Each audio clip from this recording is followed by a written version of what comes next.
All right, what's up, physics? How are you? Hopefully, your first day of exams went okay. So, what I'm going to do is a couple people have asked me to see if I can work out some of the math problems for you guys. I will tell you that so the way I've broken the problems down is that I've broken them down so that you will be able to um, that you know what to use where. Okay, if that makes sense. So, like this first one, Smith is antsy and wants to fly his drone, so he sets it up on his landing platform. The drone accelerates from rest at 55.69 meters per second squared for 1 minute and 12 seconds. For interval one, determine the final velocity and the distance traveled. The drone then maintains that final velocity from interval one for 44.25 seconds. For interval two, fill in all the kinematic variables. For interval three, the drone accelerates at negative 15.90 meters per second squared, finally coming to a final resting place. Fill in all the kinematic variables for the third interval. Answer the questions after doing your calculations. So, first things first, you're going to have your three charts. So, this is interval one. So, VI, VF, A, T, D. Interval two, which is the constant speed piece. And then interval three, which is when it slows down and finally comes to a stop. All right, so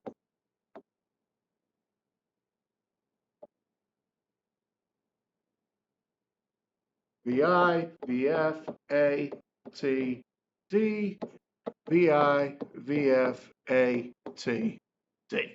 Okay. So when you're doing this, the drone accelerates from rest at 55.69 meters per second squared. So that's going to tell you right here that in interval one, it accelerates at this. So over here, that's going to be your 55.69 meters per second squared.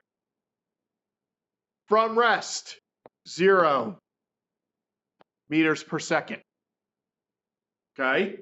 And for 1 minute and 12 seconds. So for 72 seconds. All right? So now you need to determine final velocity and distance for this one. All right? Before you go anywhere else. So in terms of that, that's going to go away. I knew that was going to go away. So we know that this is 0. We know that this is 55.69 meters per second squared, and we know that this is 72 seconds. Okay, so we need to solve for final velocity, and we need to solve for distance. So for final velocity, VF equals VI plus A times T. VF equals 0 plus 55.69 meters per second squared times 72 seconds, which is up here, and that cancels that. So you're left with the final velocity is going to equal, the final velocity is going to equal 55.69 times 72, which is 4,009.68 meters per second.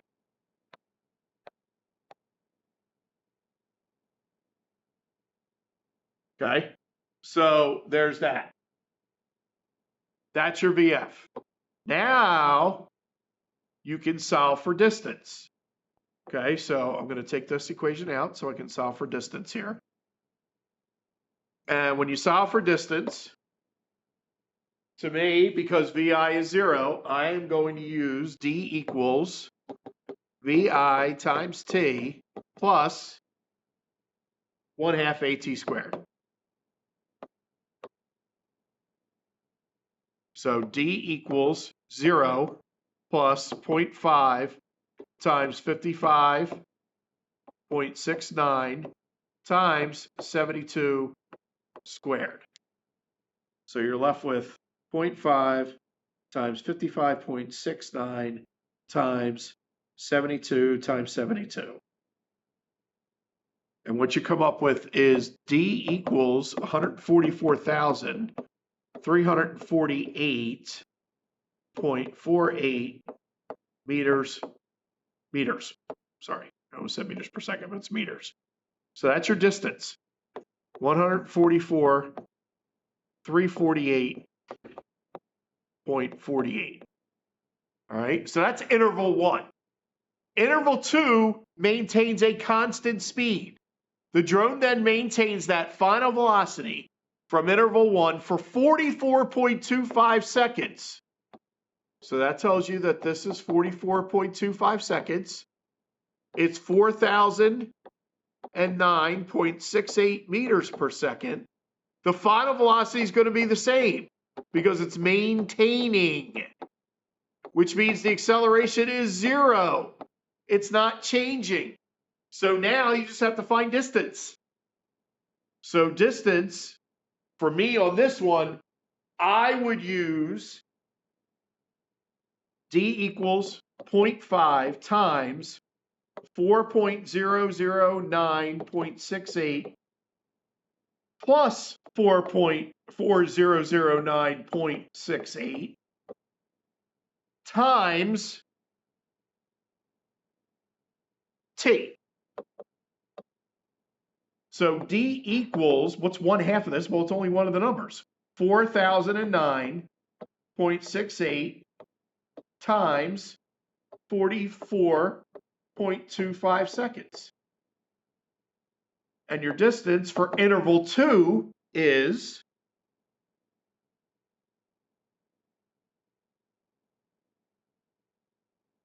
177,428.34 meters. So that's your distance here.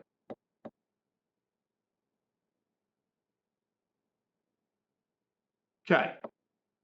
So what do we know? We always know that the final velocity of one interval has to be the starting velocity or initial velocity of the next interval that follows. So the initial velocity is going to be 4,009.68 meters per second. Okay, and when we come back over here and we look at this, for interval 3, right? For interval 3, the drone accelerates at negative 15.90 meters per second squared to come to a final resting place. So a couple things there. Final resting place tells you that the final velocity is going to be 0. The acceleration is negative 15.90 meters per second squared. So now you need to solve for time and you need to solve for distance. Okay? So solving for time and solving for distance on interval 3. I'm going to erase all this so that way I have space if I need it. All right. So solving for time first, I would do VF equals VI plus A times T. Okay? So VF is 0. VI is 4,009.68 plus a negative 1590 T. Subtract 4,009.68 from both sides. You're left with negative 4,009.68 equaling a negative 15.90 T. Divide both sides by negative 15.90. And T will equal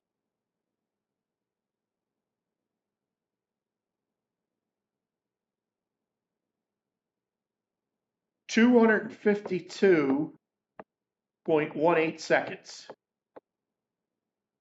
252.18 seconds.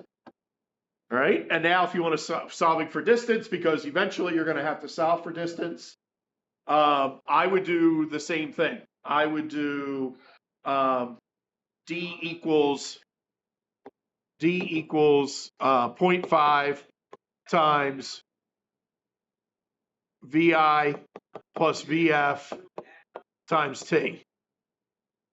D equals 0.5 times 4009.68 plus 0 times 252.18 seconds. So D is going to equal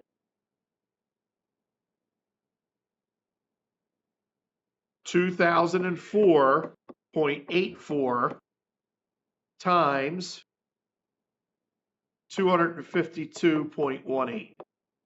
And your distance is going to be 505,580.55 meters. So this is interval 3, 505, 580.55 meters. Okay, so you've done all the intervals. Now, some of the questions that could come off of this are, what is the total distance the drone traveled? Okay, what is the total distance that the drone traveled? Well, you're just going to take D1, total, D total equals D1 plus D2 plus D3.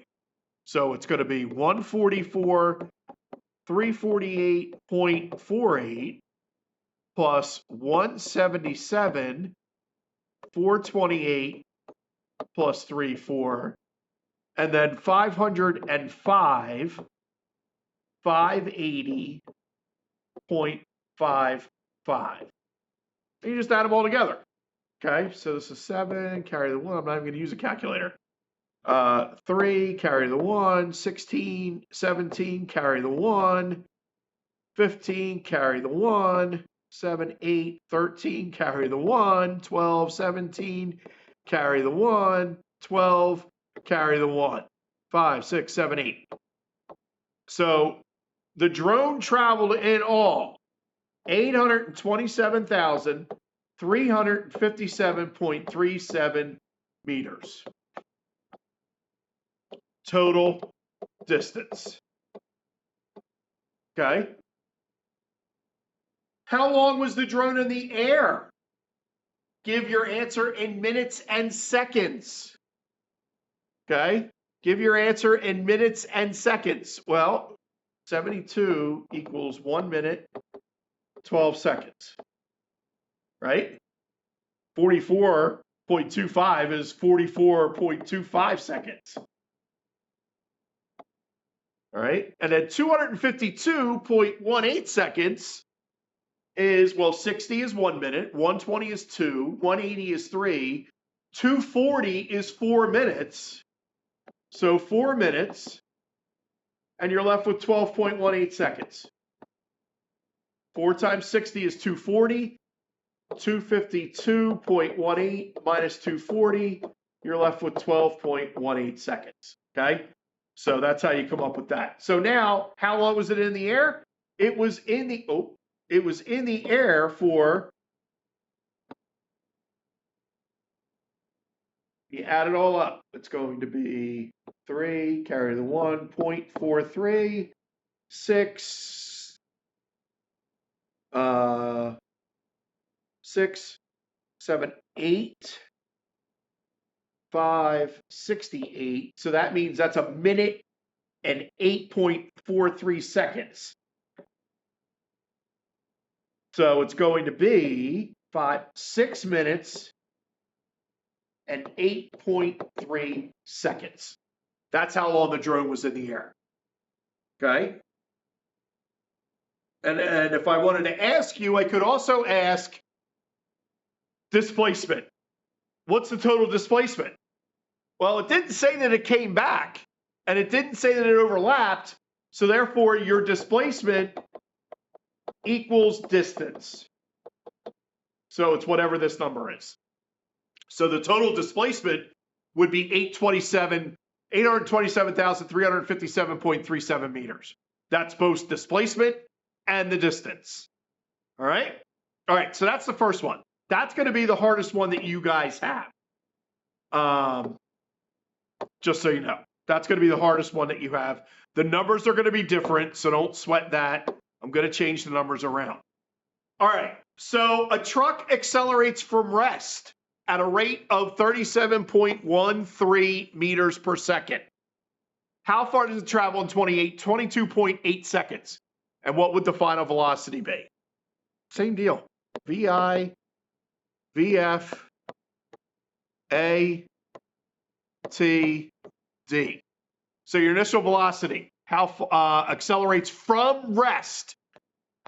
So 0.0 meters per second, accelerates at a rate of 37.13 meters per second squared and 22.8 seconds. So first things first, find final velocity. VF equals VI plus A times T. VF equals 0 plus 37.13 times 22.8.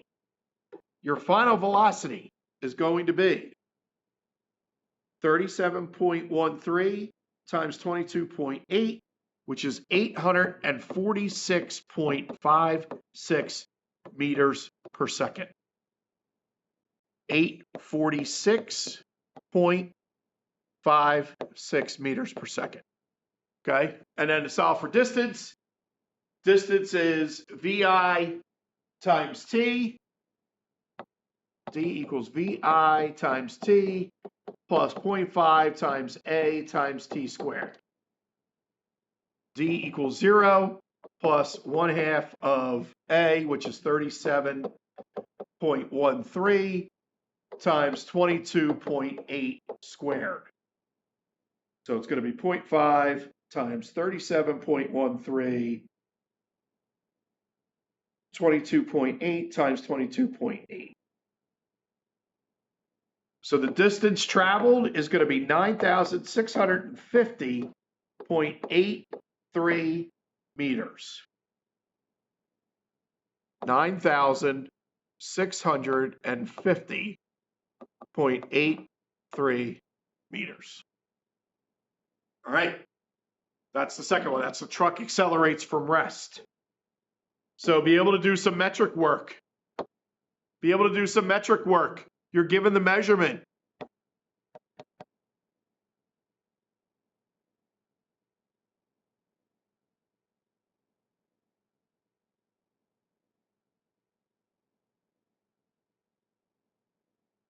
You're given 82.162 meters.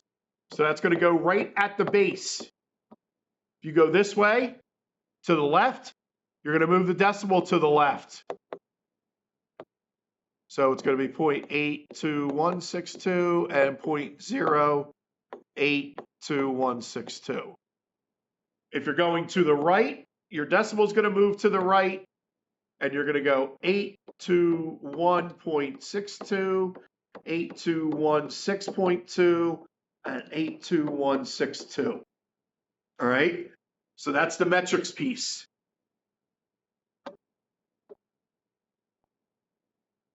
Be able to convert numbers into scientific notation. If you're given this number, put it in scientific notation.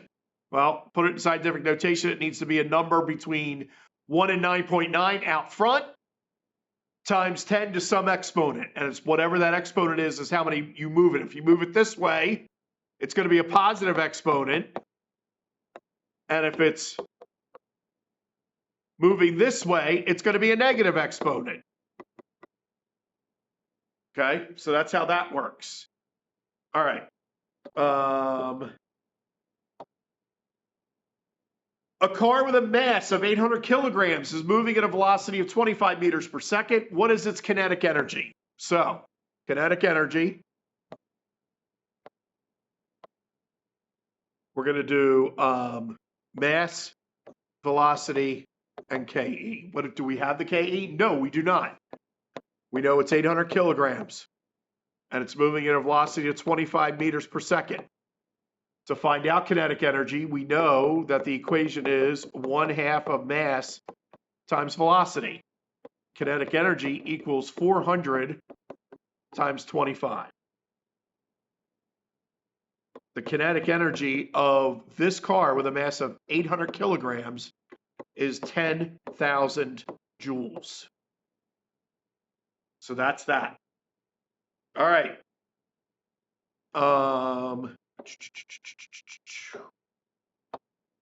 Let's see. Smith flew from Philadelphia to Edmonton, Alberta, Canada, and back. He had nothing better to do on a Thursday afternoon. On the trip there, the plane flew at 382.67 miles per hour. And the return trip, the plane flew at a rate of 412.17 miles per hour.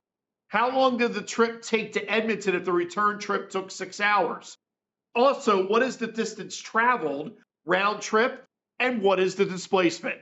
All right. So in this case, you need two charts. Distance, speed, and time. Distance, speed, and time. Okay, so this is to Edmonton. This is back to Philly. Go Birds. All right, so first things first. Nothing better to do on a Thursday afternoon. Maybe he should have gotten his grading done. All right, so on the trip there, the plane flew at 382.67 miles per hour. So 382.67 miles per hour, okay? We don't know the time to the trip to Edmonton, and we don't know the distance yet, okay? So, and the return trip, the plane flew at a rate of 412.17 miles per hour. So the speed there was 382.67. The speed back is 412.17. All right. So how long did the trip to Edmonton take if the return trip took 6 hours? So the return trip took 6 hours. Also, what is the distance traveled round trip? And what is the displacement? Okay, so distance first. Remember, you have these D equals, if we're doing it back to Philly first, speed times time, right? So, and we're in miles per hour, so it's going to be 412.17 times 6. And distance is 2,473.02 miles. 2,473.02 miles. Okay. Oh, by the way, it flies the same route, so it's 2,473.02 miles. So now you just have to determine the time. Okay. To determine time, it's T equals D divided by S. T equals 2,473.02 over 382.67 miles per hour. So miles, and the miles are going to cancel out, and you're left with 6.46 hours, which is really about 6 hours and 27 minutes. But if you leave it like this, I will accept it tomorrow. So 6.46 hours. All right, so that's that one. All right, free body diagram. You're going to have to draw a free body diagram.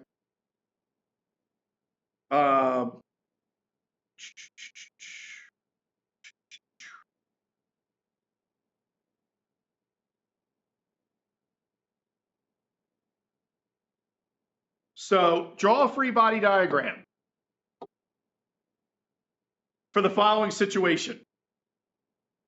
A car weighing 45,362 newtons stops suddenly, and a box weighing 36.5 newtons in the trunk slides forward. It also encounters a force working against it, which is 12.56 newtons. The car was traveling at 55 miles an hour and stops in 1 second. The force applied to the box sliding forward is 91.5 newtons. Draw the free body diagram of the box and label all 4 of the forces correctly. Make sure your arrows are proportional to the value they represent. All right, so draw on the free body diagram, okay? So the box itself weighs, and we're drawing this for the box, not the car. The box weighs 36.5 newtons. So this is force G, 36.5 newtons. This would be force normal, also 36.5 newtons, because it doesn't say anything about it going up or down. So they must cancel each other out. All right. The car was traveling. Okay. It also encounters a force working against it, which is 12.56 newtons. The car was traveling at 55 miles per hour and stops in 1 second. The force applied to the box sliding forward is 91.5 newtons. Okay, so we have the 4 forces. Okay, this is going to be force applied, and notice it's much longer.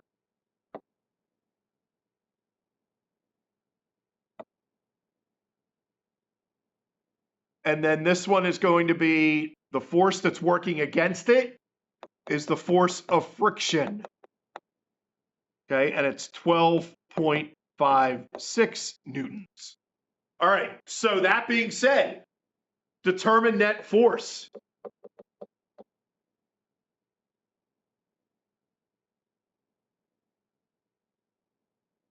Well, we know that this and this cancel each other out. So it's really 91.5 minus 12.56. So this is 10. That's 4. We're going to borrow there. And that's 9, 8. And it's 78. 78.94 newtons. Going which way? Going to the right. All right, so that determines the net force. I'm also going to make you list what the 4 forces are, so you need to name them. So force normal is 36.5 newtons. Force gravity, also 36.5 newtons. The force of friction is 12.56 newtons to the left. And force applied is 91.5 newtons to the right. Normal is up and gravity is down.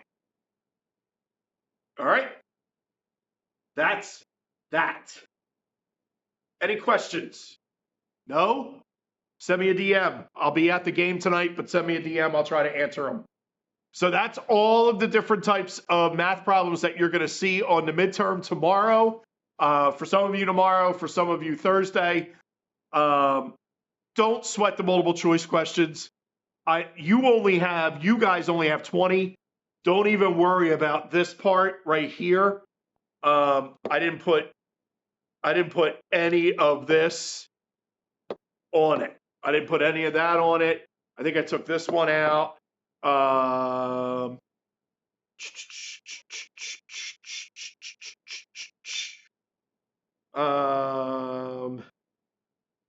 These are all kind of here, although I think I took this one out.